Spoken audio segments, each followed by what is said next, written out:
আমি আমার লেখা কবিতা অরণ্যের মাঝে একি দেখি পড়ে শোনাচ্ছি। আজি হতে শতবর্ষ পরে কে তুমি থাকিছ মোর ঘরে, কত যতনে রেখেছিলাম সব কিছু, এখন এসে দেখি আগের কিছু নাই নাই। কে তুমি ঘুমাইতেছ বিছানায়, এখানে বহু বছর আগে বিছানা ছিল চৌকি, ওই যে দূরে বকুলতলা, সেখানে ছিল বাঁশের বেঞ্চি, ওই বকুল গাছটি তো নাই। কে তুমি সব করেছ তছনছ ভেঙে চুরে, আজি হতে শতবর্ষ পরে আলিশান বাড়ি তুলে রেখেছ, আমার সেই শান্তির ঘরখানা কই? ফিরিয়ে দাও অরণ্যের মাঝে প্রিয় ঘরখানি মোর।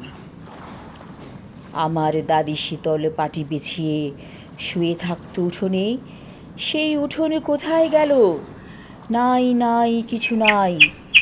আজি হতে শতবর্ষ পরে কে তুমি বাস করিতেছ আমার ঘরে? আমি আমার লেখা কবিতা অরণ্যের মাঝে একি দেখি পড়লাম। ধন্যবাদ।